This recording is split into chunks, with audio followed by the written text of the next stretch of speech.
하나님이 기뻐하시는 예배를 위한 예배 에티켓. 10분 일찍 오셔서 참석하시면 은혜가 배가 돼요. 작은 양보와 배려의 주차는 행복한 주의를 만들어요. 휴대폰은 예배 시작 전에 끄거나 무음으로 변경해 주세요. 생수를 제외한 음식과 음료를 가져오지 않아요. 뒤에 오시는 성도님들을 위해 앞자리와 안쪽 자리부터 앉아주세요. 새로 오셔서 등록을 원하시는 분은 본당 입구 안내위원에게 말씀해 주시면 등록을 돕도록 하겠습니다. 작은 실천으로 우리 함께 은혜롭고 온전한 예배를 만들어가요. 할렐루야. 2부 목장 연합 예배에 나오신 우리 성도님들을 환영합니다. 우리 하나님께서 우리를 예배 가운데 초대하시고 또 우리를 기다리고 계셨음을 믿습니다. 우리 한 사람도 빠짐없이 예배 가운데 우리 초대하신 이 하나님을 만나 뵈었기를 간절히 소망합니다. 모두 함께 자리에서 일어나셔서 우리를 찾아오시는 이 하나님을 찬양하겠습니다.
사도신경으로 우리 신앙을 하나님 앞에 고백합니다.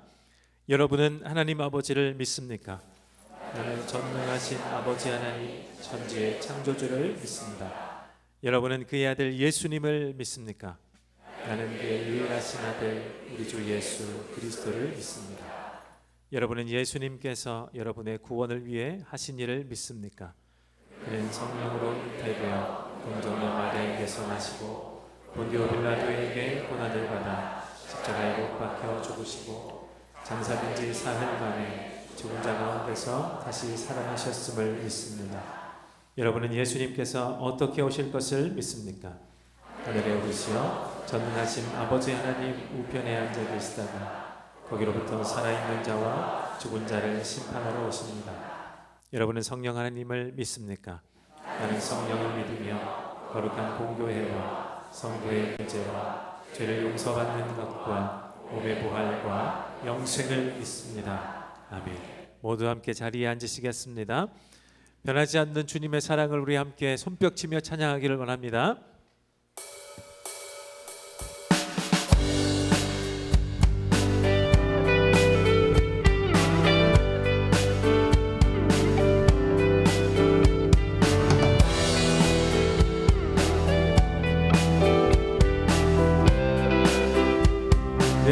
찬양합시다. 변찬네 변찬네 주님의 사랑과 거룩한 보혈의 공로를 우리 다 찬양을 합시다. 주님을 만나볼 때까지 다시 한번 변찬네 변찬네 주님의 사랑과 거룩한 보혈의 공로를 우리 다 찬양을 합시다. 주님을 만나볼 때까지 예수를 우리를 깨끗게 하시는 주시니 그의 피 우리를 고난하게 하시네.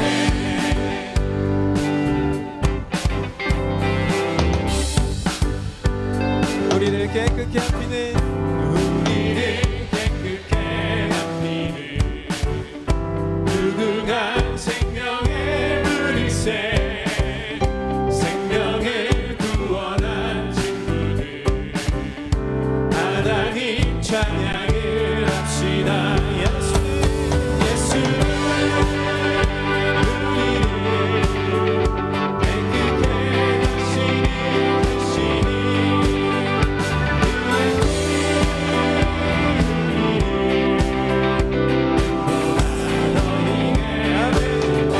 주님의 깨끗한 주님의 깨끗한 보혈을 날마다 입으로 간증해 담대히 싸우며 나가세 천국에 들어갈 아멘. 주님 예수님 우리를 깨끗게 하시는 주시니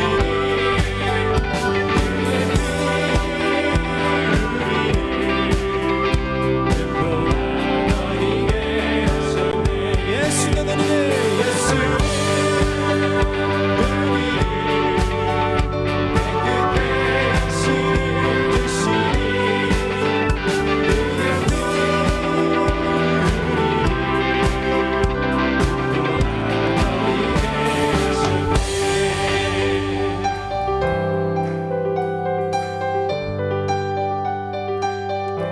십자가 튼튼히 십자가 튼튼히 붙잡고 날마다 이기며 나가세 머리에 면류관 쓰고서 주 앞에 찬양할 아멘. 주님 예수님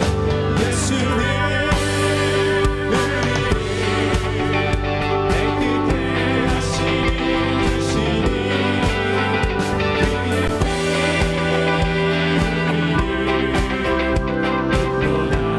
우리 다시 한번 찬양합니다. 예수는 우리를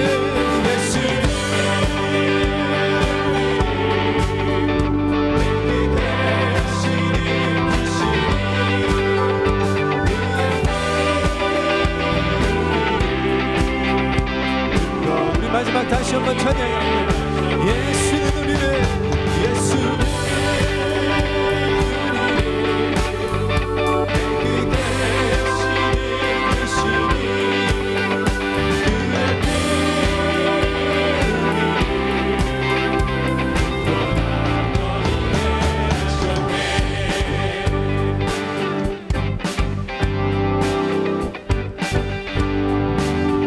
우리를 깨끗게 하시고 주님의 자녀 삼으신 주님을 찬양합니다. 함께 여호와께 박수로 올려드립니다. 할렐루야.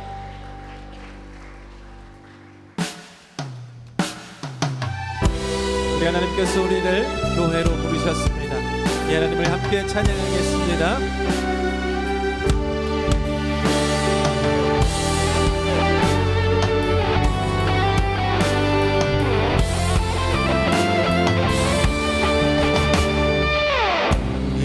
주의 움직이는 교회 이곳은 주님을 위한 자리 내가 기도하는 모든 땅 위에서 하나님 예배만을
이곳은 주님을 위한 자리 내가 기도하는 모든 땅에서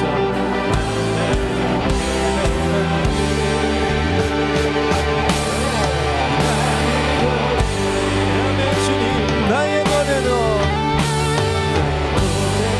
주님의 성전을 지으니 높이를 받으소서 이스라엘 찬송 증거하신 주님 거룩하십니다 두 손 들어 주님의 보좌를 만들고 바다에 경배하니 이는 날개 사이에 임하신 것처럼 내게 임하소서 하나님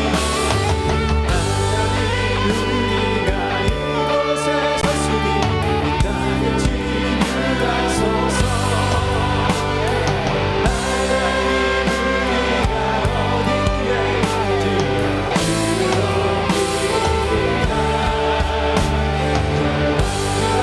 주님이 성취한 주나 이 나라의 힘만 주나 영원한 통치가 주 예수 그리스도 이는 위대하신 왕 나의 노래로 주님의 성전을 지으니 높임을 받으소서 이스라엘 찬송 증거하신 주님을 거룩하십니다 주님의 보좌를 만들고 바다에 경배하니 늘 날개 사이에 임하신 것처럼 내 위에 아멘 주님 하나님 우리가 이곳에 섰으니 이 땅을 치유하소서 하나님 우리가 어디에 있는지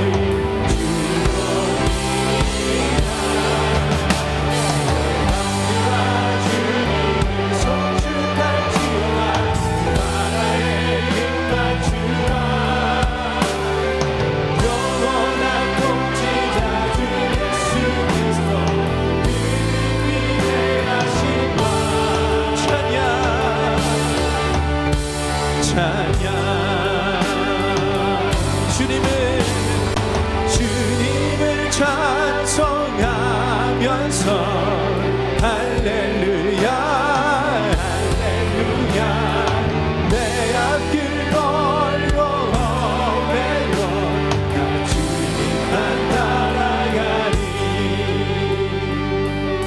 주 안에 있는 나에게 안에 있는 나에게 단 의심이 있으랴 십자가 밑에 나아가 내 짐을 풀어 그 두려움이 변하여 그 두려움이 변하여 내 기도 되었고 첫날의 한숨 변하여 내 노래 되었네 주님을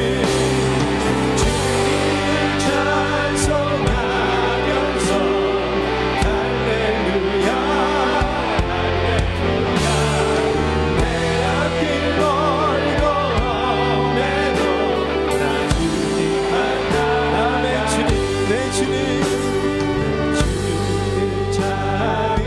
자비하셔서 늘 함께 계시고 내 궁핍함을 아시고 늘 채워주신 주님 찬송합니다 주님을 찬송하면서 할렐루야 할렐루야 내 앞길 걸고 오매도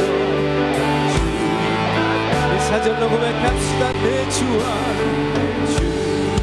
내 주 동양을 영불변하시니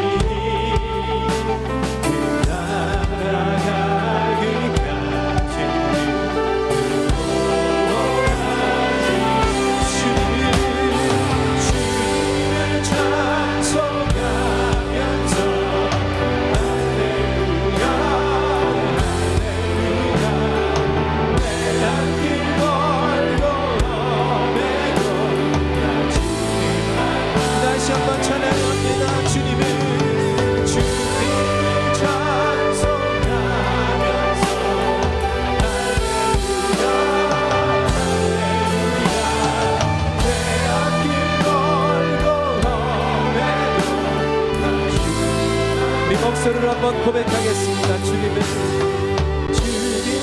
찬송하면서 할렐루야 할렐루야 내 앞길 멀고 험해도 나 주님만 우리 마지막 고백합니다. 주님을 찬송하면서 할렐루야 할렐루야 내 앞길 멀고 험해도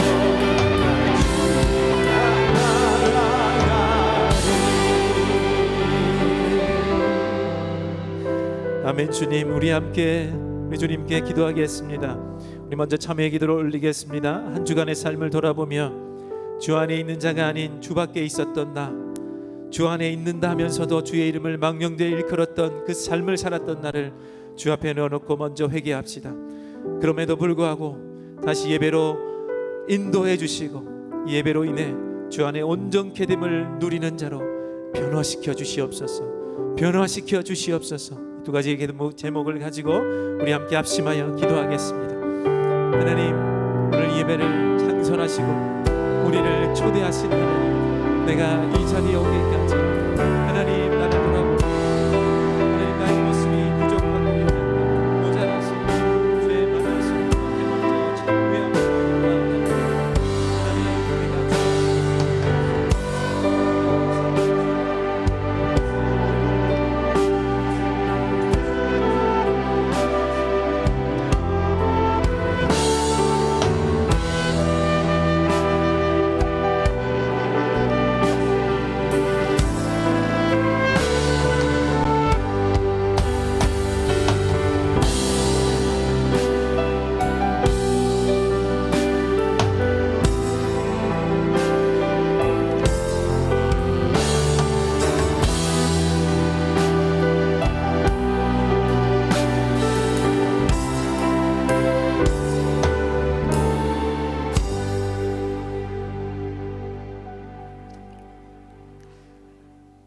하나님 아버지, 지난 주일은 부활절로 모든 성도들이 함께 예수님의 십자가 고난과 부활을 기념하여 목장 연합 예배로 기쁨을 나눌 수 있음에 감사드립니다.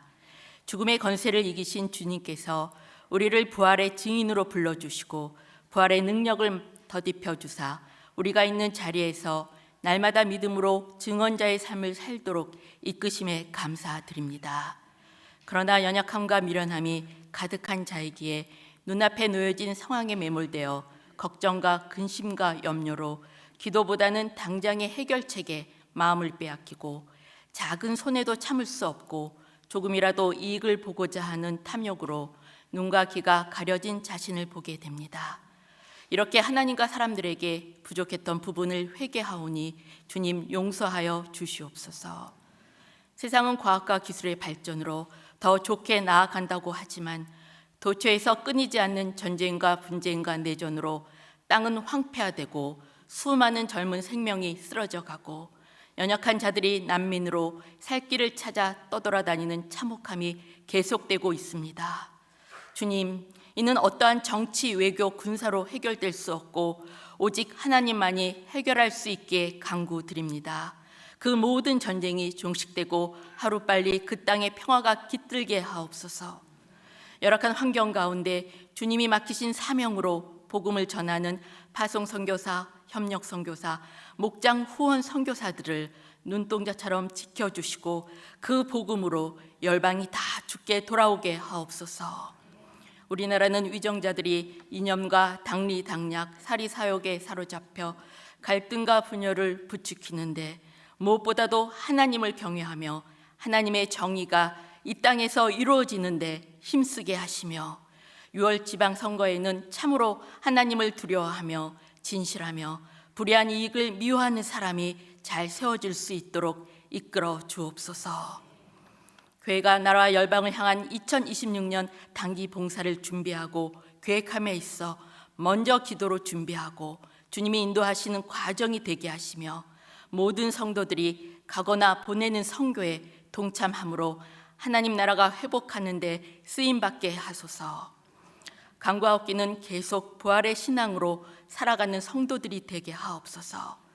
부활의 사실로 머무르는 것이 아니라 부활의 방향을 보게 하옵소서. 절망과 두려움으로 무덤의 빈자리에 있었던 제자들을 다시 시작하도록 갈릴리로 부르시고 다시 주님을 만나 사명의 길로 나아가도록 제자 공동체를 이끄시는 주님이시기에 우리에게도 과거의 상처와 무너진 관계로 무덤 안에 머물러 있는 삶에서 기도하는 자리, 찬양하는 자리, 말씀의 자리로 이끄실 때 순종하며 발걸음을 내딛어 함께 은혜 샘물 공동체 안에서 회복하여 세상 밖으로 복음을 선포하고 증거하는 사명자로 나아가는 모든 성도들이 다 되게 하옵소서.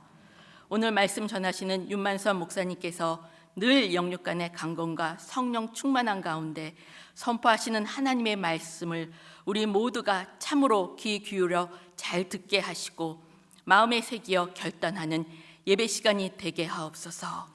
성도들이 하나님께 영과 진리로 예배함으로 부어주시는 생명의 양식을 잘 공급받아 그 힘으로 한 주를 기쁘게 살아가도록 인도하여 주옵소서. 이 모든 말씀을 내가 부활이요 생명이라 하시는 예수님의 이름으로 기도드립니다. 아멘.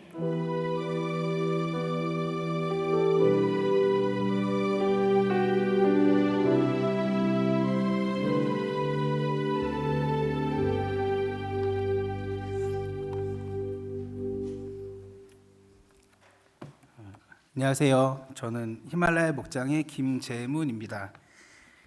저는 어릴 때부터 교회를 다니기는 했지만 믿음이 좋다거나 믿음 생활을 열심히 하지는 않았습니다. 누군가가 저에게 언제 예수님을 인격적으로 만났느냐고 물으면 저는 아직도 언제 만났다고 할 수 있는 경험이 없고 기도를 할 때도 멋진 미사역과 함께 기도하지도 못합니다. 그리고 통성 기도를 할 때에도 다 같이 주여 주여를 외칠 때 저는 혹시라도 누가 제 목소리를 들을까 싶어서 입을 꼭 다문 채 기도할 때가 많습니다. 그리고 지금 목자가 된 지 3개월 차에 접어들었지만 아직도 목원들의 이름을 한 사람 한 사람 불러가며 매일 20분씩 기도하지 못하고 있습니다. 여전히 주일 이외의 시간에 하나님과의 교제가 부족하고 서툽니다. 이런 제가 지금 이렇게 은혜 나눔 자리에 제 이야기를 하는 게 과연 맞는지 계속 의문인데요. 그럼에도 불구하고 제가 이 자리에 서게 된 이유는 올해 처음 목자가 되면서 하나님께 드렸던 한 가지 기도 때문인 것 같습니다. 그 기도가 하나님, 올 한 해에는 다른 무엇보다 목자로서의 역할에 최선을 다하고 집중하는 한 해가 되게 해주세요 였습니다. 그 기도를 드리고 얼마 지나지 않아 하나님께서 저를 이 자리에 서게 하는 영광과 시련을 주셨습니다. 그래서 부족하지만 오직 순종하는 마음으로 이 자리에 서게 되었습니다. 은혜 나눔을 준비하면서 무슨 얘기를 해야 될지를 생각하면서 제 인생을 돌아보았습니다. 남들 앞에서 이야기할 정도의 시련이나 아픔이 있었던 것도 아니고 그저 평범한 삶을 살아온 저에게 무슨 얘기를 해야 되나 걱정과 고민이 많은 한 주를 보냈습니다. 중학교 때 바닷가에 빠져서 죽을 뻔했던 일, 대학교 때는 아버지의 도박빚으로 집이 풍비박산이 나서 온 가족이 뿔뿔이 흩어져서 몇 년 동안 떨어져서 생활했었던 일, 그리고 20대에는 준비하던 시험이 계속 떨어져서 죽느니 사느니 하다가 30이 훌쩍 넘은 나이에 다행히 시험에 붙고 뒤늦게 사회생활을 시작할 수 있었던 일, 그리고 갑자기 아버지의 죽음을 아무 준비 없이 받아들여 있었고 그로 인해서 하나님의 존재에 대한 근본적인 의문과 불신으로 힘들었던 일들, 그리고 최근에는 어머니의 암 진단과 수술 그리고 항암 치료 과정 중에 있어서 모든 가족들이 힘들어하고 있는 일들 정도밖에 없었고 심지어 결혼도 아직 한 번밖에 하지 않았습니다. 이 정도 일들은 누구나 살면서 겪는 일이 아닐까 생각하다 보니 은혜 나눔에 대한 이야기거리를 찾을 수가 없었습니다. 하지만 한 가지 제가 분명하게 믿고 있는 건 하나님은 한 번도 저를 포기하지 않으셨다는 것입니다. 그래서 위에 일련의 사건들이 있을 때에도 항상 하나님께서 제 옆에 있어 주셨고 하나님의 말씀과 많은 분들의 기도를 통해서 제가 이겨낼 수 있는 힘과 용기를 얻을 수 있었던 것 같습니다. 어릴 때 엄마 손을 잡고 처음 교회에 갔던 날이 생각이 납니다. 비온 다음 날이라 길이 질척거렸고 빨간색 스웨터에 새 옷을 입고 가다가 저는 넘어져서 온통 흙투성이가 되었습니다. 하나님은 엄마의 손을 통해서 저를 붙잡으시고 그렇게 교회로 처음 인도해 주셨습니다.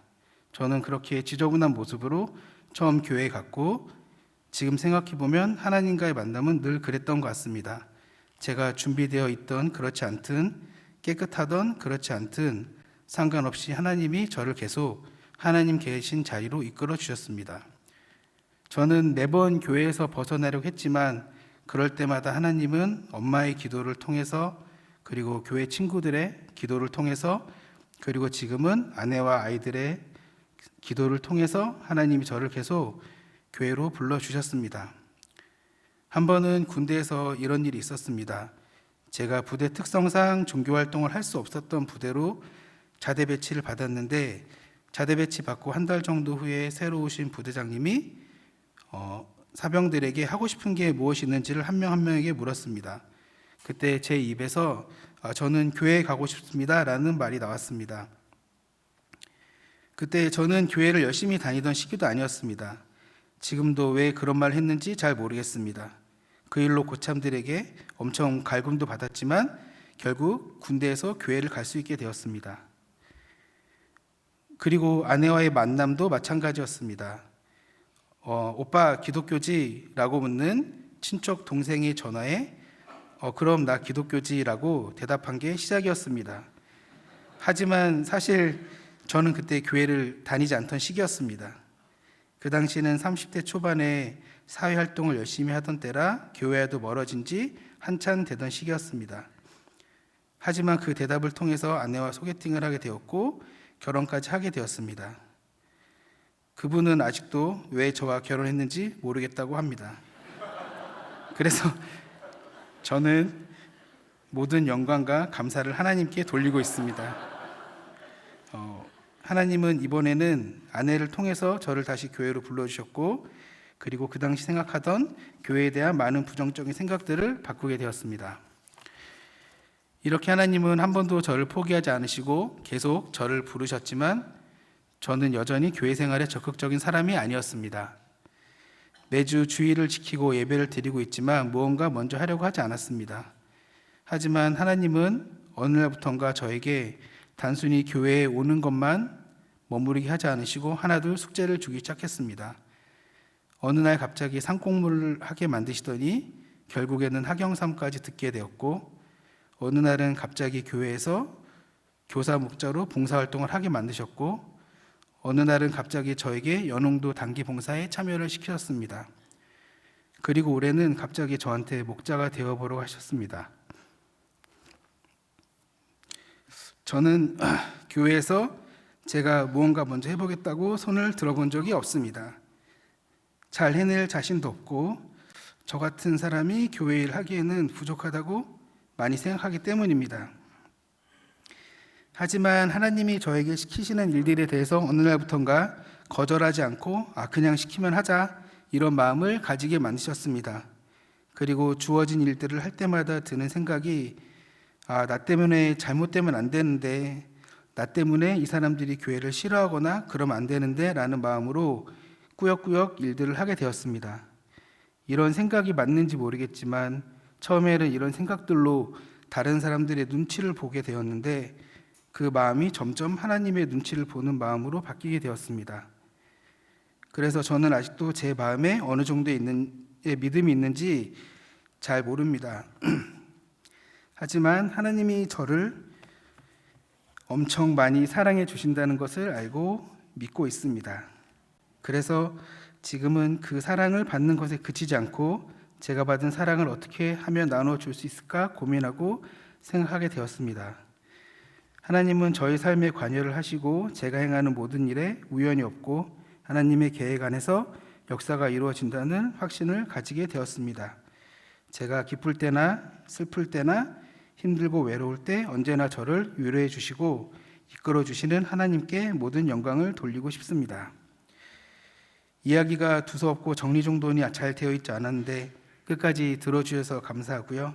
아내가 제 은혜 나눔 꿀을 먼저 보고 하나님이 저를 사랑해 주신다는 내용만 있고 구체적으로 은혜 받은 내용이 좀 더 있겠다면 좋겠다고 하셔서 단기 봉사에서 받은 은혜와 톡팅 교사와 목자가 되어서 받은 은혜를 더 나누고 싶지만 시간 관계상 다음 주 은혜 나눔 시간에 계속 하고 싶지만 교회와 협의가 안 되어서 궁금하신 분들은 따로 연락 주시면 제가 나눔 드리도록 하겠습니다. 감사합니다.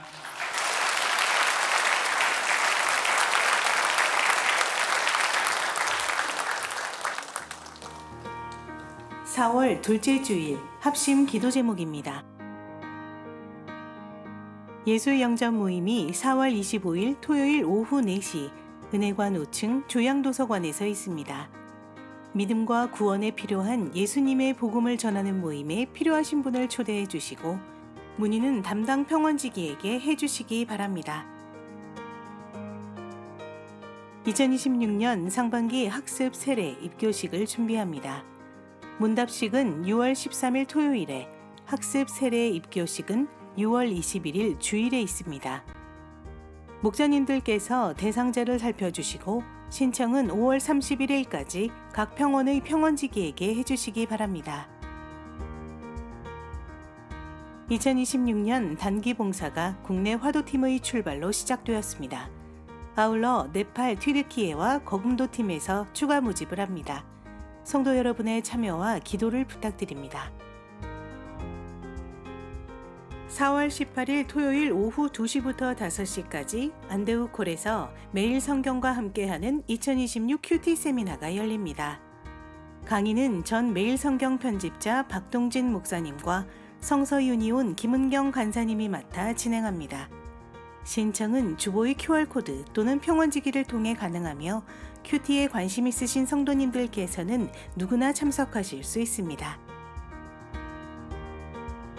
금주의 교인 소식입니다. 기타 소식은 주보를 참조해 주시기 바랍니다. 네, 2부 목장 연합예배 나오신 우리 성도님들 환영하고 축복합니다. 우리 김재문 목자님, 어느 날 갑자기 찾아오신 그 하나님의 은혜가 우연이 아니고 하나님의 놀라운 인도하심과 또 계획하심 가운데 여전히 나를 사랑하시는 그 하나님의 사랑이었음을 고백하는 간증 너무 감사하고요. 기회는 얼마든지 드리겠습니다. 준비되시는 대로 평원지기하고 소통하시고 김재문 목자님의 2부 은혜 나눔을 기대하겠습니다. 네, 우리 합심 기도 제목으로 나누어 드린 교회 소식 가운데 어제 우리 화도팀이 올해 단기 봉사 첫 출발을 했습니다.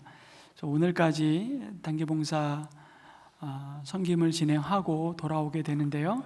화도팀은 또 하반기 일정 가운데 한 번 더 방문하게 되고 계속해서 이제 단기 팀들이 여름 사역들을 준비하고 있습니다. 아직 함께할 참가자를 우리 네팔 튀르키예 거금도 팀에서는 요청하고 있습니다. 여전히 마음에 또 하나님이 주시는 거룩한 부담을 갖고 계신 분들이 계시면 기도해 보시고 훈련이 본격적으로 시작되기 전에 좀 같이 신청해서 우리 가든지 보내든지 여름 또 단기 봉사를 통해서 우리가 받은 사랑이 하나님이 주시는 또 시선이 머무는 그 땅 끝으로 잘 흘러갈 수 있기를 또 기대합니다. 이번 주 토요일에 1년에 저희가 한 차례 매일 성경 큐티 세미나를 갔습니다. 그래서 하루 1일 세미나이지만 어찌 보면 좀 나는 개인적으로 경건의 시간, 큐티 시간 갖는 게 여전히 어색하고 좀 부담스럽고 어떻게 말씀을 묵상해야 할지 잘 모르겠다. 그런 분들은 꼭 오셔야 됩니다. 그래서 큐티 세미나 한번 참석하시고 이 이론편이고요. 8주 동안 실전편이 지금 작은 목자 훈련으로 진행되고 있습니다. 줌으로. 제가 피드백을 좀 받아보니까 이 큐티 세미나를 마치고 이제 8주 동안 진행되는 큐티 훈련 학교에 들어오신 분들이 얼마나 큰 자신의 이제 개인적으로 하나님 앞에 예배드리는 시간 아닙니까? 그 시간을 어떻게 가져가고 그 말씀을 어떻게 적용해야 되고 구체적으로 아주 실질적으로 내가 묵상한 큐티를 가지고 서로 나누면서 하나님의 말씀에 대한 묵상의 시간이 송이꿀보다 더 달다라는 경험들을 하게 된다고. 그래서 여러분 이론편을 꼭 참여하시고 우리 다음 학기에는 우리 큐티 8주간 진행되는 또 훈련에 참가하시면 여러분 평생에 하나님의 말씀을 더 가까이 하는 그런 은혜가 있게 될 것입니다. 기대하면서 참여를 부탁드리고요. 오늘 우리에게 주시는 하나님의 말씀은 요한복음 21장 15절에서 19절까지입니다. 우리 한 절씩 교독하겠습니다. 그들이 아침을 먹은 뒤에 예수께서 시몬 베드로에게 물으셨다. 요한의 아들 시몬아, 내가 이 사람들보다 나를 더 사랑하느냐? 베드로가 대답하였다. 주님, 그렇습니다. 내가 주님을 사랑하는 줄을 주님께서 아십니다. 예수께서 그에게 말씀하셨다. 내 어린 양떼를 먹여라.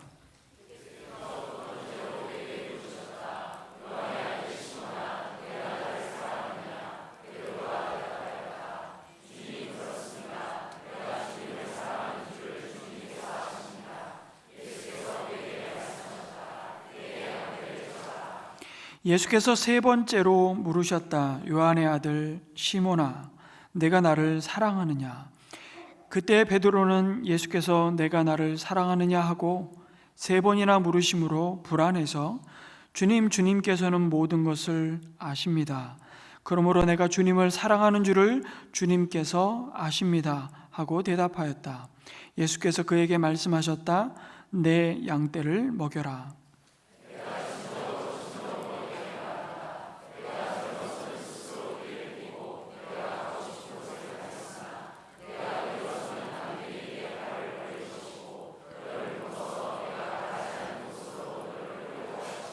같이 읽습니다. 예수께서 이렇게 말씀하신 것은 베드로가 어떤 죽음으로 하나님께 영광을 돌릴 것인가를 암시하신 것이다. 예수께서 이 말씀을 하시고 나서 베드로에게 나를 따라라 하고 말씀하셨다. 아멘. 성도 여러분, 요한복음 21장은 부활하신 예수님이 세 번째로 제자들을 찾아오시는 사건을 기록하고 있습니다. 예루살렘의 한 다락방에 꼭꼭 숨어있던 제자들은 어느새 디베랴 바닷가에 돌아와 있었죠. 여기서 말하는 이 디베랴 바다는 갈릴리 호수의 또 다른 이름입니다. 제자들이 이 갈릴리 호숫가로 돌아와서 며칠이 흘렀을까요? 그러나 여전히 무기력하고 무엇을 어떻게 해야 할지 막막했을 겁니다. 모든 것을 버려두고 떠났던 고향에 막상 돌아왔지만 주님은 어디에 계신지 언제 다시 그들 가운데 나타나실지 알 수도 없었습니다. 그렇게 세월을 죽이고 있을 수 없었던 걸까요? 행동대장 베드로는 나는 고기를 잡으러 가겠다고 말합니다.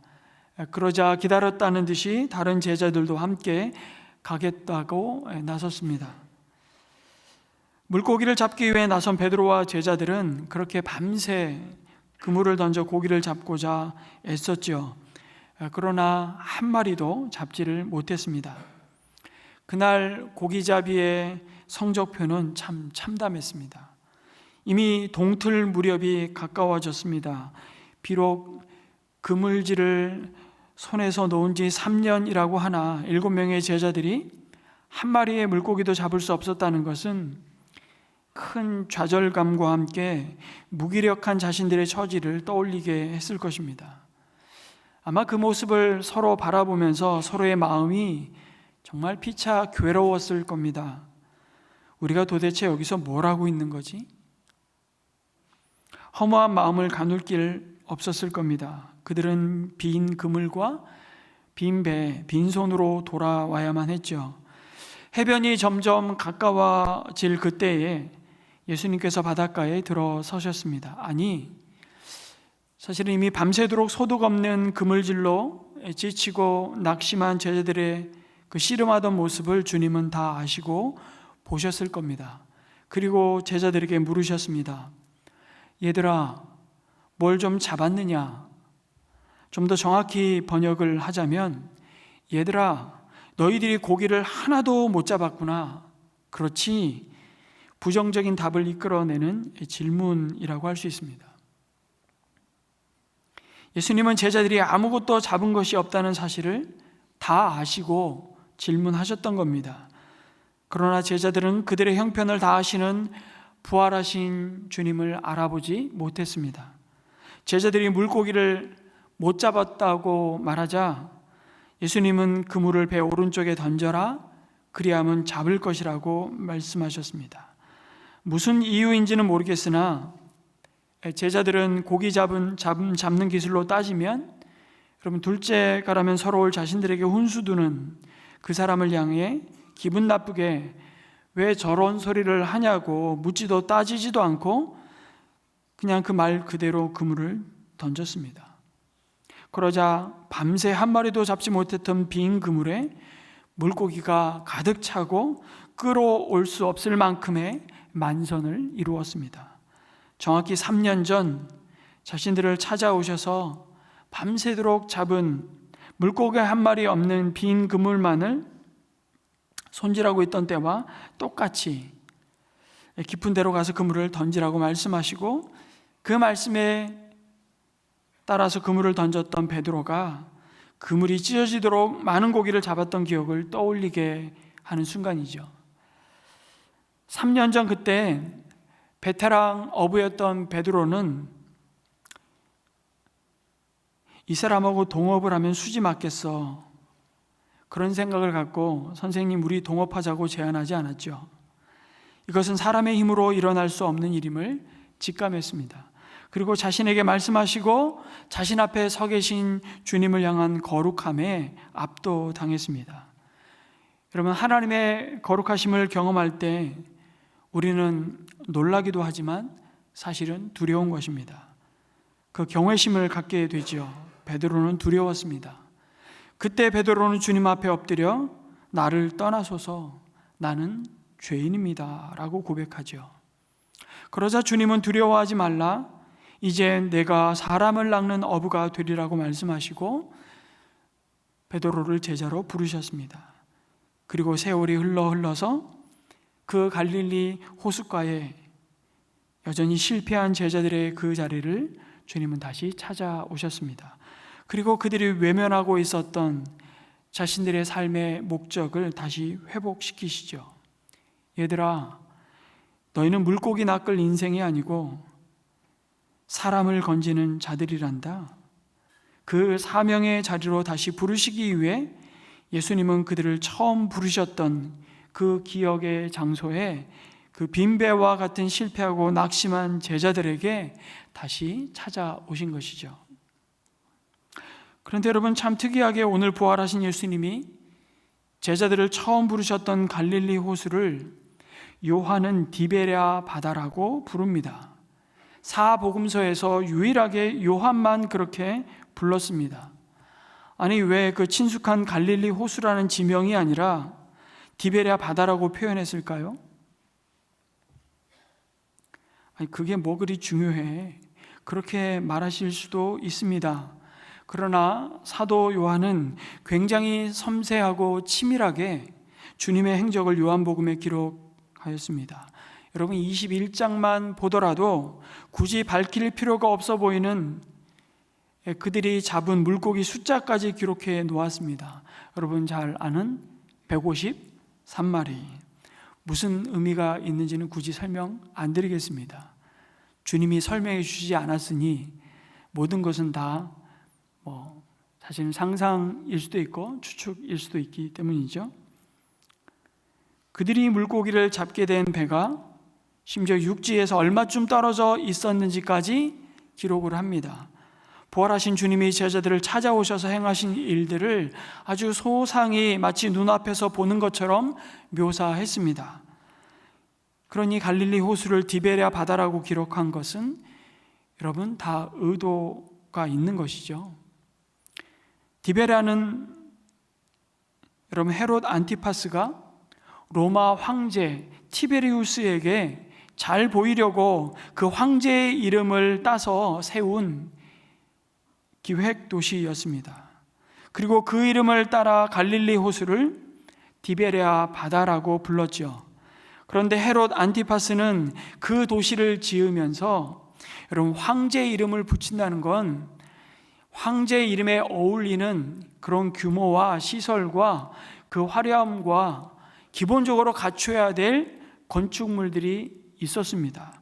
근데 그걸 지으려면 막대한 세금을 거둘 수밖에 없었고 어부들에게도 갈릴리 호수의 어부들에게도 어획량과 상관없이 그냥 배의 크기에 따라서 세금을 일괄적으로 거두었습니다.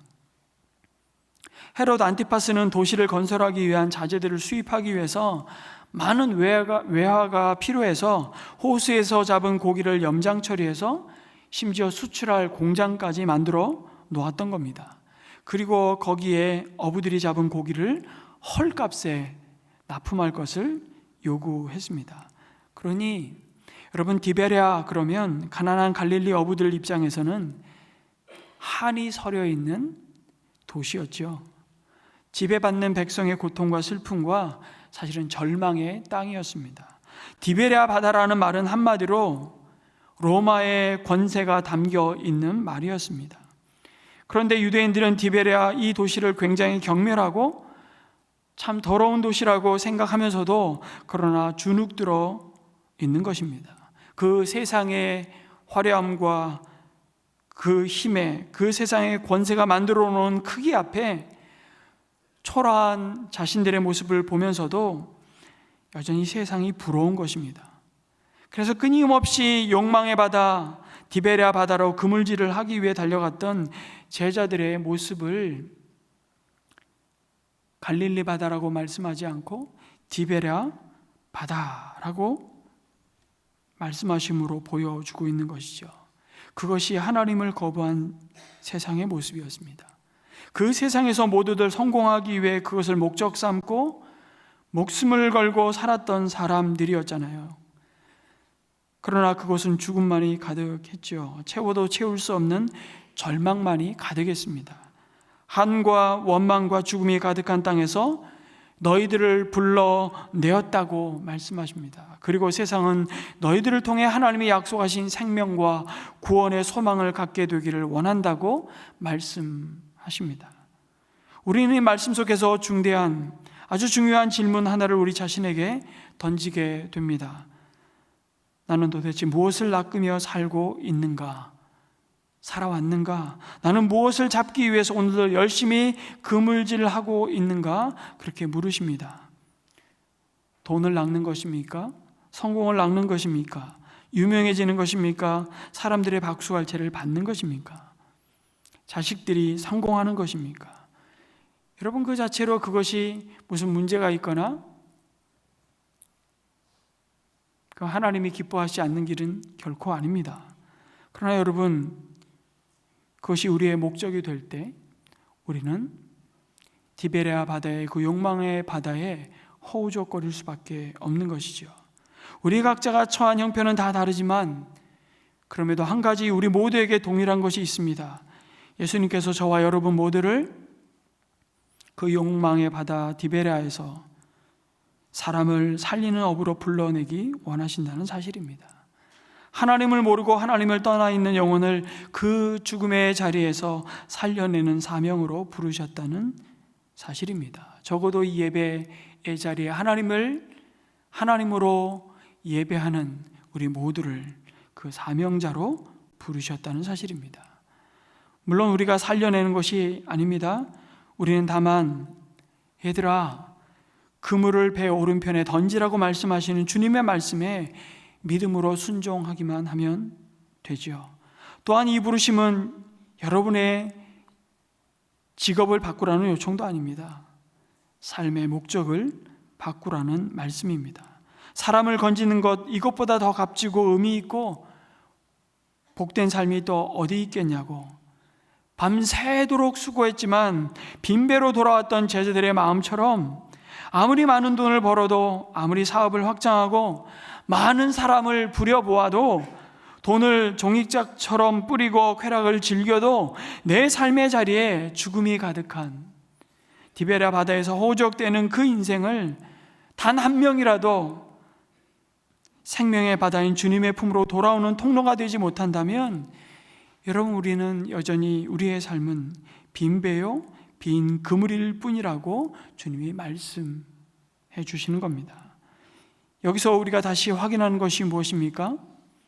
주님은 철저히 우리의 힘이, 우리의 야망이, 우리의 의지가 무너지는 그 실패의 자리에 내려앉기까지 기다리신다는 사실입니다. 여러분, 실패자만이 우리 주님이 택하시고 그리고 그를 통하여 주님이 역사하실 수 있습니다. 이유는 하나입니다. 전적으로 주님만 의지하는 믿음이 자신의 실패를 통해서만 확인되기 때문이죠. 안 그랬으면 참 좋겠지만, 우리 자신이 하나님 앞에 진정으로 내가 실패자라는 사실을 여러분 인정하고 깨닫지 못하면 우린 끊임없이 자기의 노력과 의지와 지혜를 의지하게 됩니다. 그래서 때로는 우리의 힘을 빼십니다. 무장해제시키십니다. 때로는 실패의 자리에 앉게 하시죠. 그물이 가득 차고 만선의 기쁨 가운데 예수님이 제자들을 찾아오시면 안 되나요? 처음 어부들을 제자들로 부르실 때에도 그랬고, 다시 제자들을 만나기 위해 오실 때도 여전히 빈 배와 빈 그물 가운데 있는 제자들을 만나러 오십니다. 왜요? 골탕 먹이시려고 하는 것이 아닙니다. 그들에게 보여주고 가르쳐주고 싶은 것이 있는 것이죠. 무엇을요? 주님 없이는 아무것도 할 수 없다는 것을 가르쳐 주시는 겁니다. 철저히 주님만 바라보며 의지하게 하시는 것이죠. 우리는 비어야, 하나님을 바라보며 우리는 비어야 주님을 깊이 의지하고 신뢰하기 시작한다는 것을 주님은 잘 아십니다. 내 힘으로는 안 되는구나. 내 한계를 자각하는 것이 바로 빈배 아닙니까?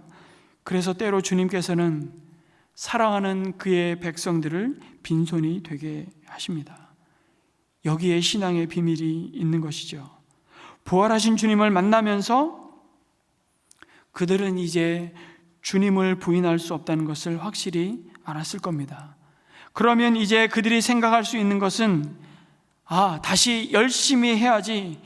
그런데 아무리 인간의 노력과 각오를 가지고도 이룰 수 없는 일이 여러분 사람을 살리는 일임을 그들로 알게 하시기 원하셨습니다. 이 일은 너희가 하기 전에 내가 할 일이라는 것을 먼저 인정하고 자신을 주님께 먼저 내어드리는 자만이 감당할 수 있는 사명이라는 것을 그렇게 알려주시는 것이죠. 나의 자신만만함은, 그 나의 호언장담은 여지없이 무너집니다.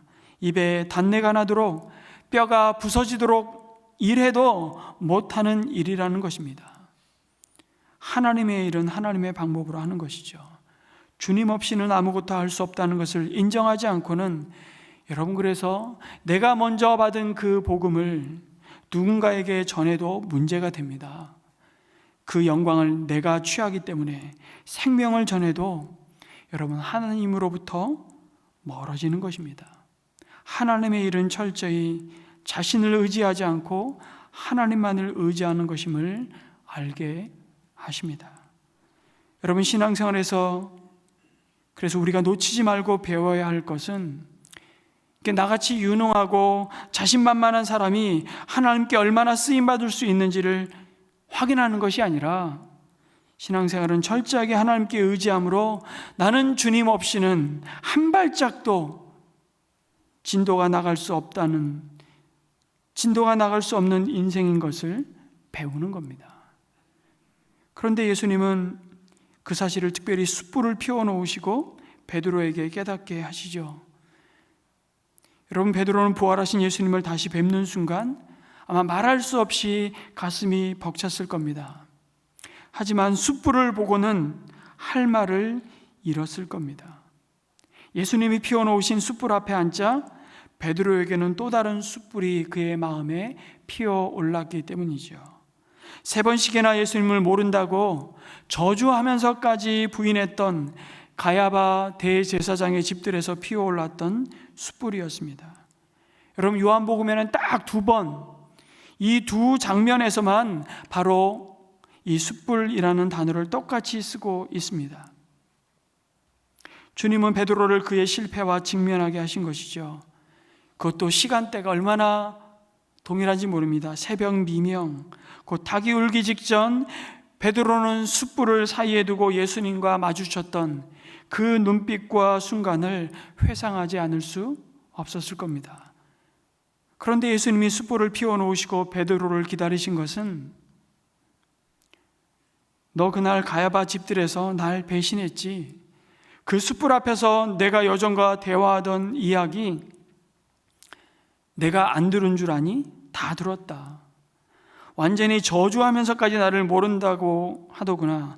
너 살겠다고 나를 배신하더니 그래 지금 좋냐? 네가 그런 인간이야. 그것을 확인시켜 주시려고 숯불을 피우신 것이 아닙니다. 예수님이 지금 드라마 제작하셔도 왕사남 못지않게 영화 만드셨을 거예요.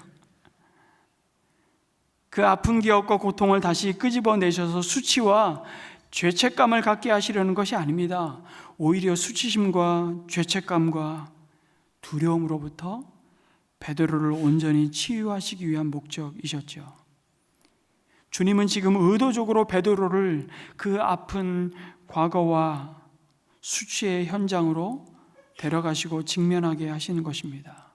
그 상처를 회복하지 않으면 나를 따르라고, 내가 사람을 낚는 어부가 되게 하리라는 사명의 자리로 나아갈 수 없다는 것을 누구보다도 잘 알고 계셨기 때문입니다. 그 상처가 후회로만 남고 치유되지 않으면 여러분 잘 나가다가도 결정적인 순간에 넘어집니다. 그러니 사명을 감당할 수 없는 것이죠. 그리고 그 상처는 실패하고 넘어진 수치심에서 비롯된 두려움에 사로잡히게 만듭니다. 그리고 사탄은 끊임없이 그 과거의 나의 실패와 수치를 끊임없이 들추어내고 공격하죠. 네가 주의 일을 한다고? 네가 사람을 낚는 어부라고? 꼴값을 떨고 있네. 네가 어떤 인간인지 누구보다도 내가 잘 아는데, 내 과거에 내가 행한 일을 내가 다 아는데. 사단은 끊임없이 우리의 그 상처난 가슴을 후벼 파지요. 주님을 향한 우리의 불순종의 그 현장을 떠오르게 하죠.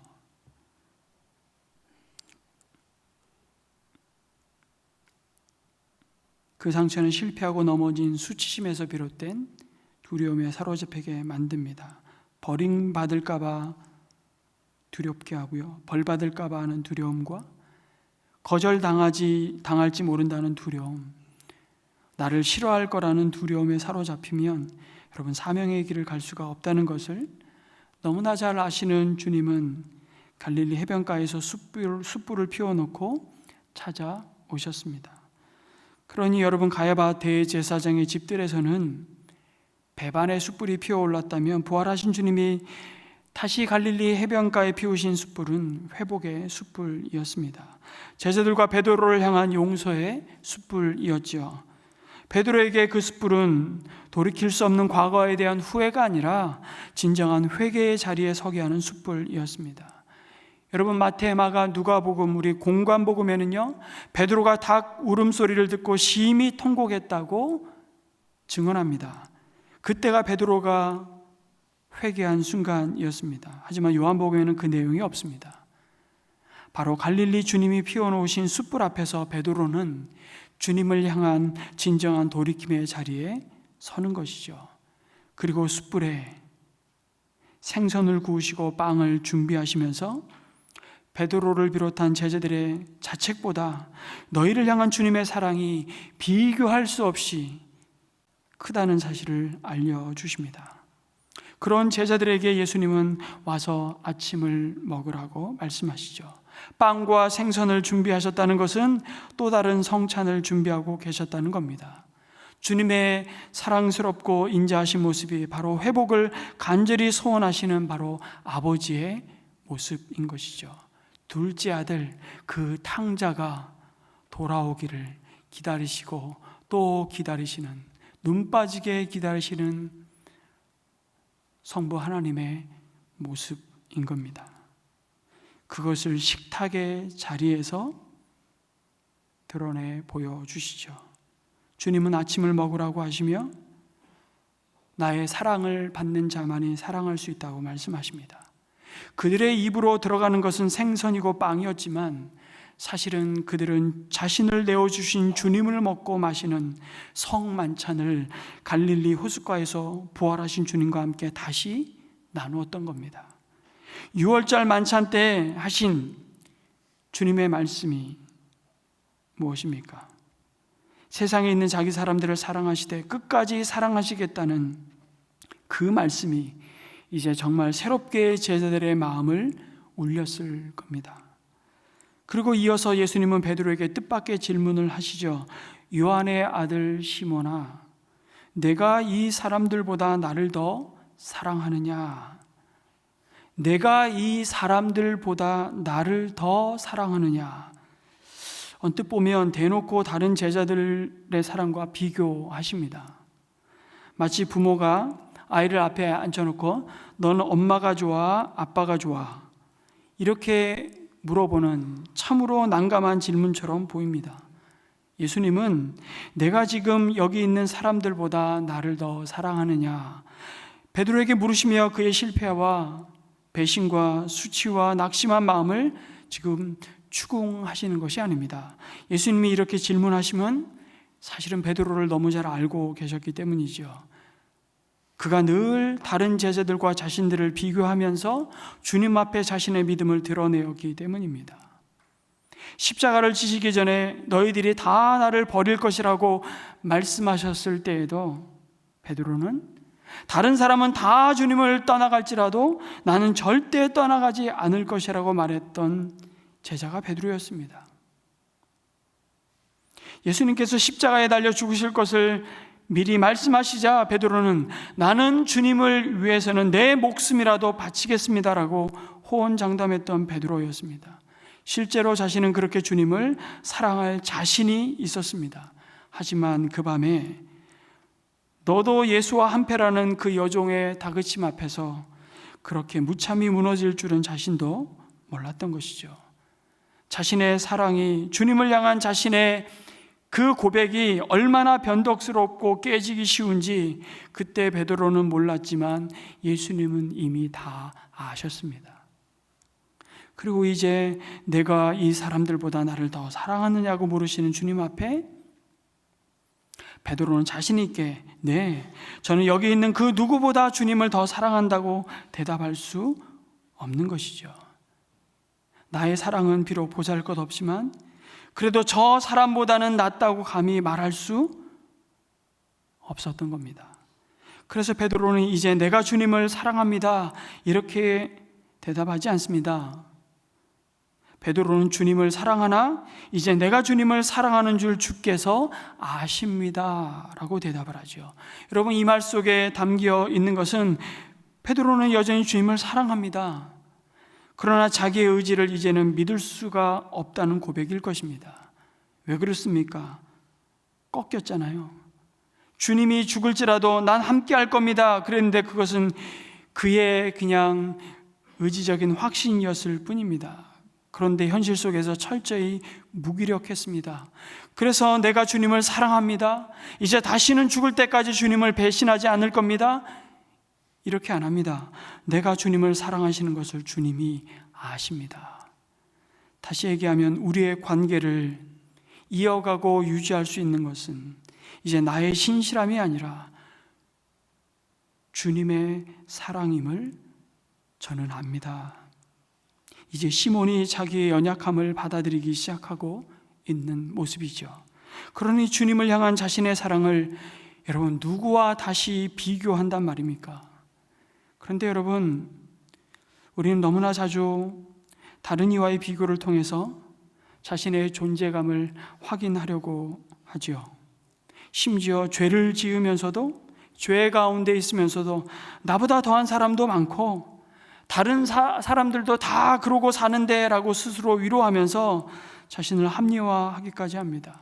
여러분, 사실 우리가 주님을 따를 때 늘 걸림돌이 되는 것이 바로 이런 비교하는 모습입니다. 여러분, 그 비교하기를 시작하면 내가 가진 것이 너무 초라해 보이기 시작하죠. 그럼 어떻게 될까요? 이런 것 해서 뭐하나 하는 심정이 들면서 소홀해지기 시작하는 것이죠. 사실 하나님이 내게 주신 것이 참 귀하고 대단한 것인데도 비교하는 순간 보잘것없는 것으로 전락해 버리는 것입니다. 아마 베드로에게 그런 초라함을 갖게 만든 제자가 바로 예수님이 사랑하시던 제자라고 요한복음에 계속 불리웠던 이 요한복음의 저자 요한이었던 것 같습니다. 베드로가 예수님과 대화 말미에 이제 베드로가 어떠한 죽음으로 하나님께 영광을 돌릴 것인지를 주님이 말씀하시죠. 내가 늙어서는 네가 가고 싶고 네가 하고 싶은 대로 살지 않고 남이 너를 붙들어 매고 원치 않는 길로 끌고 갈 것이라고 그 베드로의 죽음을 암시하셨습니다. 그러자 베드로를 쫓아오던 요한을 보고 쟤는 어떻게 되나요? 이렇게 바로 묻지 않습니까? 예수님이 약간 언짢은 듯이 답을 하시는 것 같습니다. 그가 어떻게 죽을지는 네가 상관할 바가 아니다. 그걸 내가 왜 신경 쓰고 있냐고, 너는 나를 따르라고 말씀하시죠. 요한은 요한의 길이 있고 사명이 있다는 것을 말씀하신 겁니다. 너와 비교하지 말라는 겁니다. 참 마지막까지 이게 힘든 것이 베드로였습니다. 여러분, 우리가 요한의 삶과 이 베드로의 삶이 비교의 대상이 아님을 안다면 우리의 삶과 누군가 다른 사람의 삶도 비교의 대상이 아님을 알아야 합니다. 우리가 다른 사람의 부르심이나 은사를 부러워해서도 안 되지만 반면에 업신여겨서도 안 되는 것이죠. 여러분, 교회 안에서도 내가 볼 때 참 연약해 보이는 사람들이 있을 수 있습니다. 하지만 하나님이 보실 때는 다 각자의 부르심이 있고 은사가 있다는 것입니다. 그래서 내 편견을 갖고 이 사람은 왜 이렇고 저 사람은 왜 저렇냐 이렇게 하지 말아야 한다는 것입니다.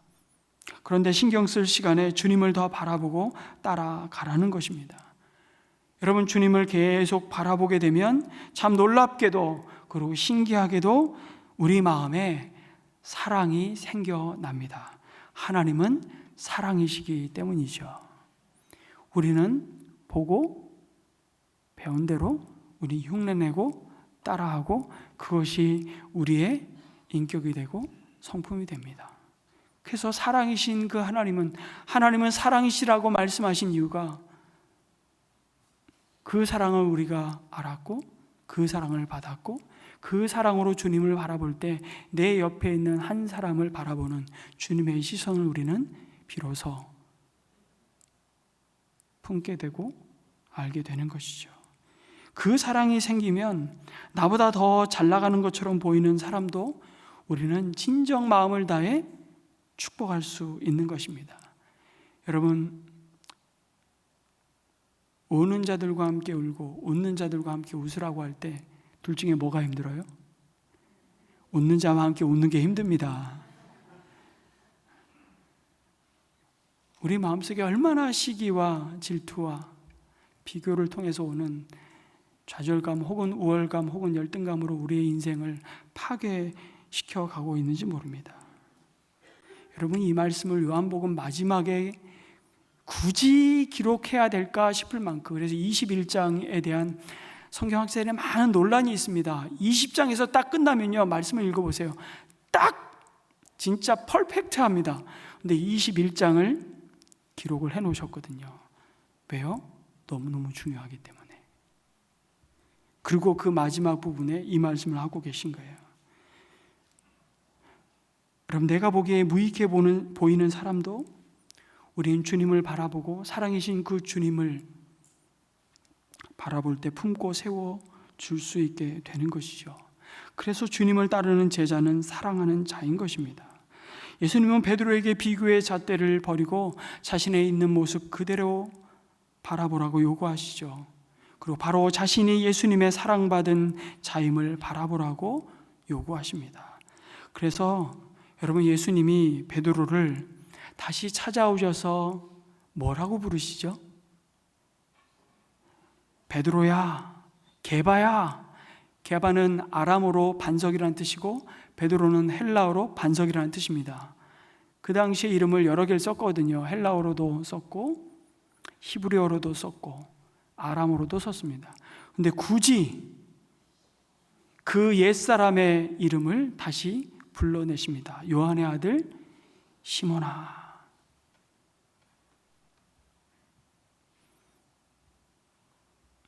그가 베드로로 불리기 전에 요한의 아들 시몬이었다는 것을 확인시켜 주십니다. 만약 네가 누군가를 사랑할 수 있는 힘과 자격과 그 가능성이 있었다면, 아니 그들보다 네가 나를 더 사랑할 수가 있다면 그것은 요한의 아들 시몬에서 너를 베드로로 불러주신 주님의 사랑이 너를 먼저 채웠기 때문임을 잊지 말라고 말씀하시는 겁니다.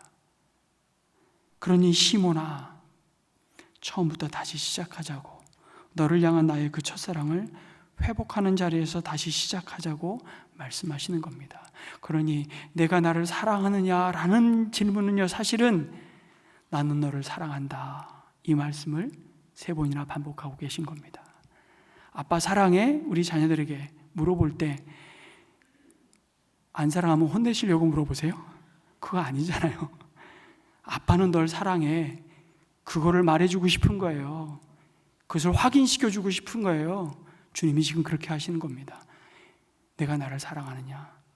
나는 변함없이 너를 세상 끝날까지 사랑한다.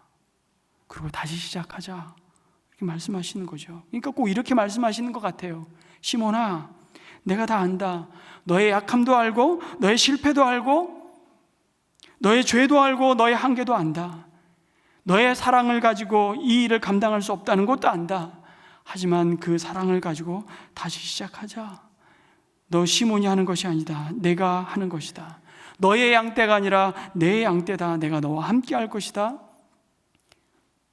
너는 나를 의지해라. 그러면 된다. 그것이면 된다. 그러면서 시몬, 너는 진실로 베드로가 될 것이다 라고 말씀하시는 것이죠.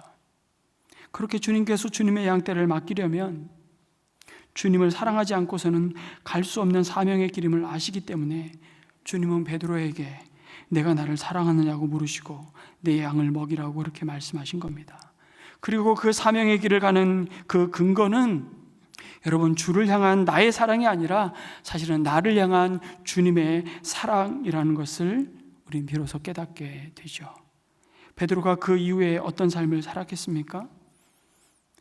십자가에 거꾸로 매달려 팔 벌려 남이 팔을 벌릴 것이다라는 말은 그가 십자가형으로 순교할 것이다라는 것을 암시하는 겁니다. 전설로 이어져 오지만 그보다 적어도 성경에서 베드로 자신의 이후의 삶을 드러내신, 그리고 그 자신이 교회 성도들에게 쓴 편지를 통해서 우리는 베드로가 어떤 삶을 살았는지를 보게 됩니다. 베드로는 어떤 사람에게도 나는 당신에게 실망했습니다. 나는 더 이상 당신을 믿지 못합니다. 당신을 신뢰할 수 없겠습니다. 그런 말을 할 수 없었을 겁니다. 자기가 예수님을 3번이나 부인했었고 전적으로 주님의 용서와 사랑으로 다시 세움받았으니 베드로는 그 다음에 어떤 사람도 사랑으로만 대했을 겁니다. 여러분, 베드로전서 3장 8절 9절에 그래서 베드로는 이렇게 말하죠. 한번 같이 읽을까요? 시작. 마지막으로 말합니다. 여러분은 모두 한 마음을 품으며 서로 동정하며 서로 사랑하며 자비로우며 겸손하십시오. 악을 악으로 갚거나 모욕을 모욕으로 갚지 말고 복을 빌어 주십시오. 여러분으로 하여금 복을 상속받게 하시려고 하나님께서 여러분을 부르셨습니다. 아멘. 이어지는 4장 7절 10절의 말씀에도 거의 동일한 내용을 이렇게 말씀합니다. 제가 읽습니다. 만물의 마지막이 가까이 왔습니다. 그러므로 정신을 차리고 삼가 조심하여 기도하십시오. 무엇보다도 먼저 서로 뜨겁게 사랑하십시오. 사랑은 허다한 죄를 덮어줍니다. 그러니 불평 없이 서로 따뜻하게 대접하십시오. 각 사람은 은사를 받은 대로 하나님의 여러 가지 은혜를 맡은 선한 관리인으로서 서로 봉사하십시오. 베드로가 주님을 사랑함으로 이 사명의 길을 감당할 수 있었다는 것을 우리는 확인하게 됩니다. 주님을 사랑한다는 그 고백 속에 어떤 시험도 어떤 사명도 감당할 수 있는 힘과 그 은혜가 부어지는 것이죠. 그래서 여러분, 모든 섬김과 봉사의 동기는 딱 하나여야 됩니다. 내가 주님을 사랑하는가? 아니, 주를 향한 나의 사랑 이전에 나를 향한 주님의 사랑이 변함없음을 확인하고 또 확인하는 것이죠. 여러분, 찬양팀 반주자로 앞에 서서 섬기는 이 찬양팀 너무 귀합니다. 그런데 여러분이 노래를 너무 좋아해서 찬양팀 하면 안 됩니다. 내가 노래 부르는 것을 좋아해서 찬양팀 안 하시기를 바랍니다. 여러분이 주님을 사랑해서 섬기시기를 축복합니다. 대타로 매를 맞으시는 거예요. 앞에 서시니까. 여러분, 교사 목자 너무 귀한 분들입니다. 교사 목자로 헌신해 주십시오 요청할 때마다 그 부르심 앞에 순종하고 헌신하는 교사 목자들을 볼 때마다 너무나도 감사합니다. 그런데 애들을 좋아해서 내가 애들을 기뻐해서도 교사 목자 하시면 안 됩니다. 주님을 사랑해서 그 섬김을 감당하시기 바랍니다. 그러면 그 주님의 사랑이 흘러갈 것입니다. 비록 부족해도 주님을 사랑하시는 자를 주님이 쓰시는 줄을 믿습니다. 예수님을 사랑한다는 이 고백을 통해서 주님은 베드로를 그렇게 빚어 가신 겁니다. 그러니 이해되는 게 있습니다. 왜 이렇게 예수님은 베드로에게 3번씩이나 나를 사랑하냐고 물으셨을까? 주님을 3번 부인했던 베드로의 실패와 연약함과 수치의 깊은, 아무도 모르게 할 수 있는 그 깊은 패배의 골짜기까지 찾아가셔서 그것을 주님을 향한 더 깊은 사랑과 신뢰로 바꿔가시는 은혜였던 것이죠.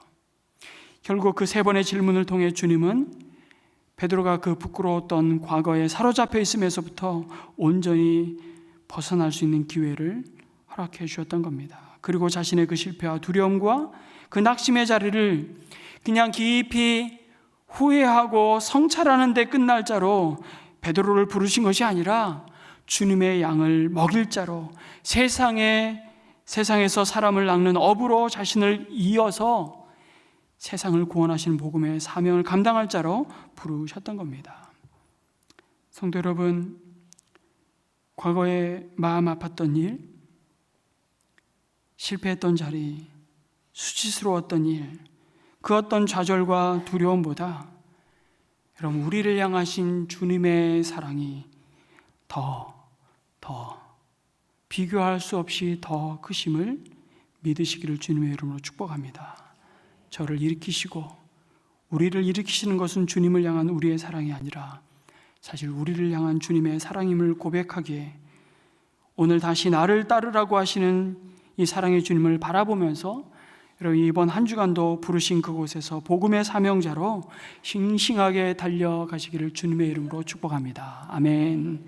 우리 이렇게 한번 기도했으면 좋겠습니다. 2가지 기도 제목을 놓고 함께 기도하기를 원합니다. 한번 같이 기도 제목을 먼저 읽겠습니다. 시작. 주님, 나의 유능함이나 야망이 무너진 그 실패의 자리가 오히려 빈배와 같은 나의 한계를 인정하고 주님을 의지하고 진정 사랑함으로 새롭게 만나는 은혜의 자리가 되게 하소서. 2번째요, 주님, 비교의 시선을 거두고 주님을 향한 사랑으로 사명을 감당하게 하소서. 오직 주님을 사랑하는 마음 하나로 내게 맡겨진 양떼를 먹이고 섬기게 하시고 주님이 부르신 곳에서 복음의 사명자로 힘차게 달려가게 하소서. 우리 함께 기도하겠습니다. 아버지 하나님, 2000년 전 그 실패의 자리, 그 절망의 자리, 그 탄식의 자리로 영광스러운 부활의 몸을 입고 찾아오셔서 다시 그들을 손잡아 일으키시고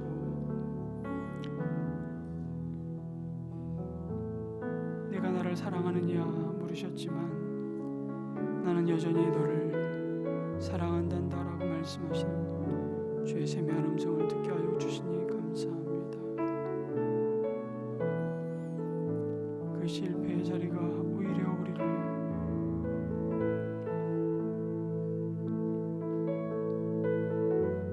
주님만이 하실 수 있는 사망의 그늘에 앉아 신음하는 한 영혼을 살리는 사람을 낚는 업으로 부르시는 사명의 자리로 세우는 은혜의 통로임을 다시 한번 고백합니다. 오늘 예배의 자리인 것 네 말씀 앞에 과거의 실패와 낙심과 절망에서 주저앉아 있는 영혼들이 있다면 다시 우리를 사랑하시되 끝까지 사랑하신 주님의 손 내미시는 그 붙드심을 다시 한번 확인하고 주님을 바라보는 하나님, 이 예배의 자리가 될 수 있도록 축복하시고 우리의 삶을 주님의 손에 다시 한번 올려드립니다. 사랑의 주님, 밤새 수고하여도 빈배뿐인 우리의 한계를 다시 한번 고백합니다. 내 힘과 야망이 무너진 그 실패의 자리에서 주님 없이는 아무것도 할 수 없음을 고백하며 다시 주님만 의지하는 참된 믿음을 회복케 하여 주시옵소서.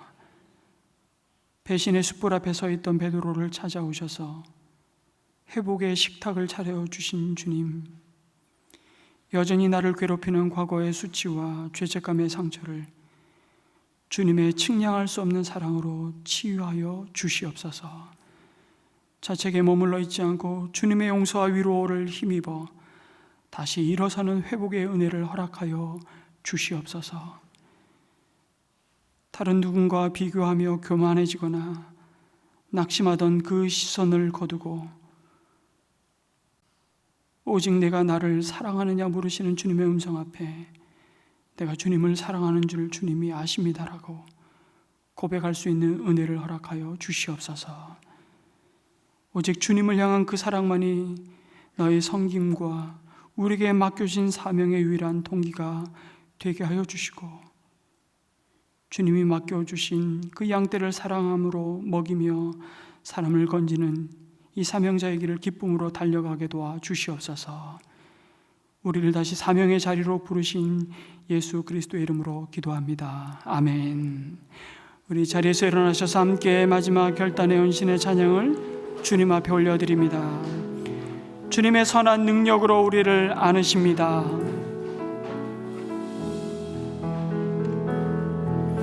주 선한 능력으로 안으시네. 그 크신 팔로 날 붙드시네. 절망 속에도 흔들리지 않고 사랑하는 주 얼굴 보아리. 이전에 괴로움 날 애워싸고 이전에 괴로움 날 애워싸고 고난의 길을 걷는다 해도 주님께 모두 맡긴 우리 영혼 끝내 승리의 날을 맞으리. 선한 능력으로 일어서리. 선한 능력으로 일어서리. 주만 의지하리. 믿음으로 우리 고대 안에 주 오실 그날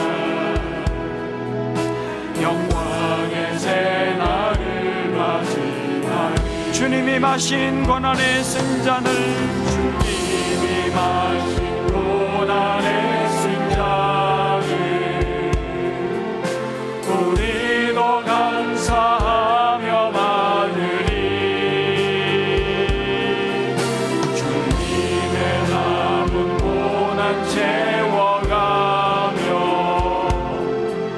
예수와 복음 위에 살리라. 아멘. 선한 능력으로 일어서리